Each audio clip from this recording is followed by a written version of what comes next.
रिजवान अहमद बोल ले 50 सेकंड। रिजवान अहमद, इसका अंत है कि नहीं है? जय हिंद वंदे मातरम। कहां तक जाएगी ये कहानी? जय हिंद वंदे मातरम। ये एक लॉजिकल सवाल पूछा। जय हिंद वंदे मातरम जी। आपने बोला कि ये रेटोरिक से काम नहीं चलेगा, सब कुछ लुटा के होश में आए तो क्या किया, पानी के चिराग घी के समझ के जलाए तो क्या किया। ये तो शाहबानों के टाइम से रेटोरिक चल रही है। मुस्लिम औरतों को मुआवजा मिलना शुरू हो गया। 370 के टाइम पर भी रेटोरिक चलनी थी। मैंने बाबर क्या नाम था, बाबर आजमी, उससे एक दिन कहा था कि जिस दिन मेरी फौज अपनी औकात पर आ गई तुम अपनी सीढ़ियों पर पैर नहीं रख पाओगे। तो कह रहा था अरे देख लेंगे, डल लेक लाल कर देंगे। चलो भैया, ट्रिपल तलाक में भी ऐसी रेटोरिक थी। राम मंदिर में, हाँ बाबर कादरी, तो मैंने बोला था उससे जिस दिन फौज औकात पे आ गई तुझे सीढ़ियों पे पैर नहीं रखने देगी। वही हुआ। राम मंदिर की 30 साल इन्होंने रेटोरिक पे निकाल दिए। तो ये इनकी आदत है, ये आदत से मजबूर हैं लंबी लंबी बातें फेंकने की। पहली चीज। विष्णु भाई, अभी आप उलझ रहे थे, इन लोगों को ऑर्बिटर और रेशियो में फर्क नहीं पता असल में, इस मारे आप आर्गुमेंट में पड़ गए थे। अमीश भाई, होता यह कि एक ऑर्डर के 2 हिस्से होते हैं। आप जल्दी जल्दी कोई गूगल करके देख लें। एक ऑर्बिटर होता है, एक रेशियो होता है। रेशियो होता है मेन पार्ट जो नजीर बनता है। जो ऑर्बिटर होता है वो एक ऑब्जर्वेशन होता है ऑनरेबल कोर्ट के जज का, लेकिन वो जजमेंट का पार्ट नहीं माना जाता। ये बड़ा जरूरी है। अब आदमी वकील होता नहीं है, पर कहीं से इधर उधर की सुन के वो वकील बनने की कोशिश करता है। तो जो प्लेसेस ऑफ वर्शिप एक्ट का जिक्र आया था राम मंदिर के ऑर्डर में, वो रेशियो नहीं था, वो ऑर्बिटर था। ऑर्बिटर डिक्टा पूरा वर्ड है और रेशियो डिसिडेंडी। पहली चीज। तीसरी चीज, जो प्लेसेस ऑफ वर्शिप एक्ट है, मुसलमान ये तय कर ले कि उसकी लड़ाई प्लेसेस ऑफ वर्शिप एक्ट को लेके करनी है या इस बात को लेके करनी है कि यहां कभी मंदिर तोड़ा ही नहीं गया। वो कभी कहता है मंदिर तोड़ा ही नहीं गया, कभी कहता है प्लेसेस ऑफ वर्शिप एक्ट, कभी कहता है मंदिर तोड़ा नहीं गया, कभी कहता है प्लेसेस ऑफ वर्शिप एक्ट। तो आदमी को अपनी लाइन ऑफ डिफेंस तय कर लेनी चाहिए कि वो किसके दम पर लड़ेगा। तीसरी बात और आखिरी बात, मुगलों के बाद और अंग्रेजों के बीच में इस देश में मराठा एम्पायर रहा, जो एक बहुत सालों बाद एक प्योर हिंदुत्व एम्पायर बना था। तो भैया कुछ मस्जिदें 100, 200, 300, 500 उन्होंने भी तोड़ी होंगी, चलिए मान लेते हैं। तो मैं तो कहता हूं प्लेसेस ऑफ वर्शिप एक्ट पूरा हटा दो। और प्लेसेस ऑफ वर्शिप एक्ट ये नहीं कहता कि सिर्फ मंदिर मस्जिद बनेंगे, वो ये भी कहता है कि अगर तुम सबूत ले आओ तो जो मंदिर बन गए और वो पहले मस्जिद थी तो उसको वापस मस्जिद भी बनाया जा सकता है। तो भाई सारा एक्ट हटा दो, तुम अपनी लिस्ट बना दो कि मराठा एम्पायर के 250 साल कितनी मस्जिदें तोड़ी गई। हिंदू अपनी लिस्ट बना दें कि मुगलों ने कितने मंदिर तोड़े। एक कमीशन बन जाए, ये साल 2 साल में तय हो जाए। ये कमबख्त क्या कारण है कि मराठा एम्पायर होने के बावजूद कभी कोई मुसलमान ये कहता नहीं मिलता कि हमारी मस्जिद तोड़ के मंदिर बनाया गया। ठीक है, लेकिन ये बेचारा हिंदू ही क्यों मातम करता हुआ मिलता है कि हमारे मंदिर तोड़ के मस्जिदें बनाई गई। ओके, जवाब ले लेते हैं। ओके, असगर खान, ये एक लॉजिकल बात कहने के प्रयास किया रिजवान अहमद ने, इस पर आपका विचार क्या है? असगर खान, आपके 1 मिनट है, बोलिए। जी अमीश भाई, मिसालें तो बहुत सारी हैं। कोई शोर मचाता है, कोई खामोश रहता है।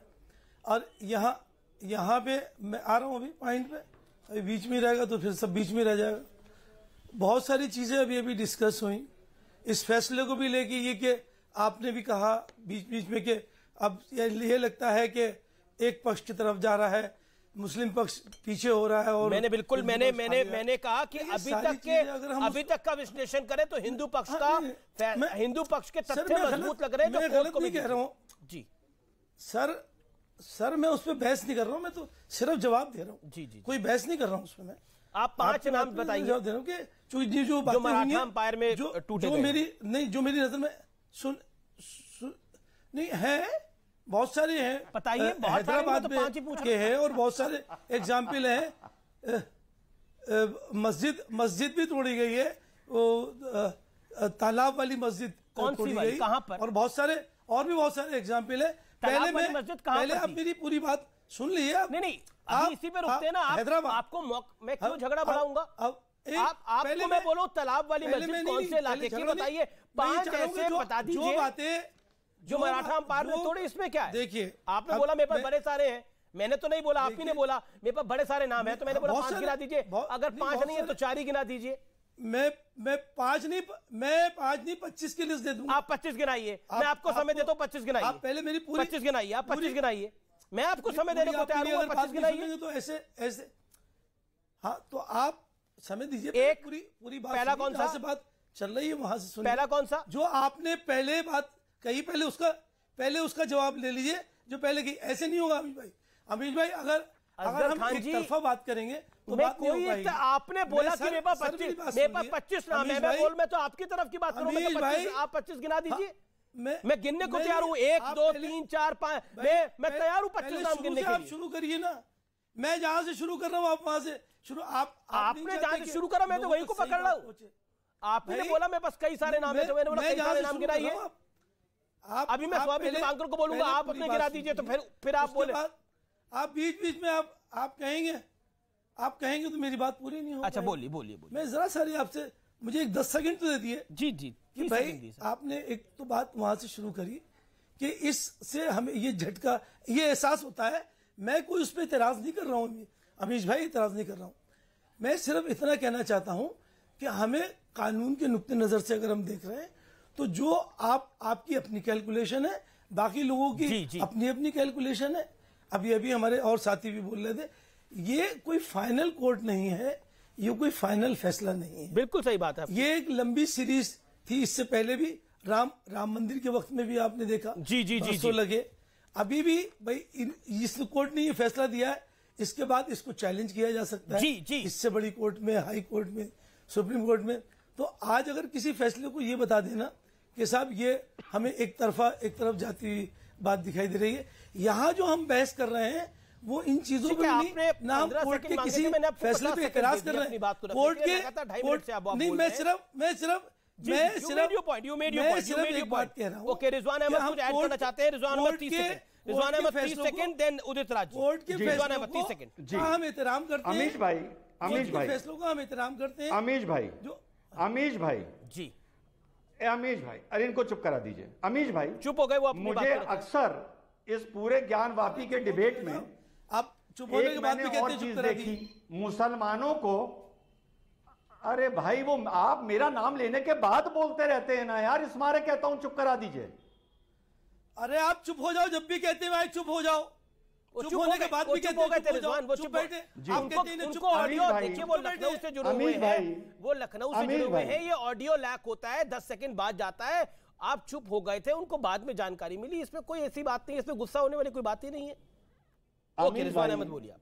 अमीश भाई, ठीक, ये पिछले 7-8 महीने में मैंने देखा कि मुस्लिम भाइयों को एकदम से बुद्धिस्ट टूपा से बड़ा प्यार हो गया था। वो हमेशा कहते थे बुद्धिस्ट टूपा भी तो तोड़े गए, तो उनको भी इसी लिस्ट में जोड़ दीजिए। जिस बुद्धिस्ट को ये लगे कि उसके स्तूपा तोड़ के मंदिर बनाए गए, भैया वो भी सामने आ जाए विष्णु जैन की तरह। कौन मना कर रहा है? हम तो कहते हैं हम एक भी मस्जिद नहीं छोड़ेंगे जो मराठा एम्पायर में तोड़ी गई। क्यों छोड़ेगा मुसलमान उस मस्जिद को? मुसलमान उस मस्जिद के लिए आखिरी दम तक लड़ेगा। हटाओ प्लेसेस ऑफ वर्शिप एक्ट और इंसाफ करो मुसलमान के साथ। करो करो करो करो करो। अब आखिरी बात, जी जी ठीक है, यही रुकेंगे उदित राज जी। क्या आपको लगता है प्लेसेस ऑफ वर्शिप एक्ट को लेकर जो रिजवान अहमद कह रहे हैं उस बात में दम है? आप फॉर्मर मेंबर ऑफ पार्लियामेंट है, वरिष्ठ नेता हैं, मेक योर पॉइंट।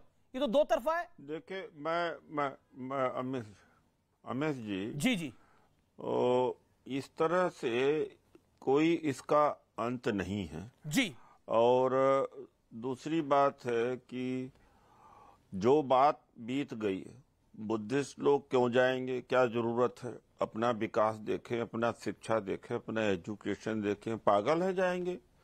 और दुनिया में, यूरोप में, अमेरिका में, और जब भी एक दूसरा कल्चर और संस्कृति आई है, चाहे ऑटोमन एम्पायर आया है रोमन कल्चर, रोमन हिस्ट्री के बाद में। मेरे को ब्रेक लेना पड़ेगा। रिजवान अहमद भी हाथ खड़ा करे, स्वामी दीपांकर भी अभी तक नहीं आए, मुझे ब्रेक लेना पड़ेगा, छोटा सा ब्रेक ले रहा हूं, लेकिन ब्रेक के बाद आ रहा हूं। आप देख रहे हैं आर पार, ब्रेक के बाद दिलचस्प होगी ये चर्चा।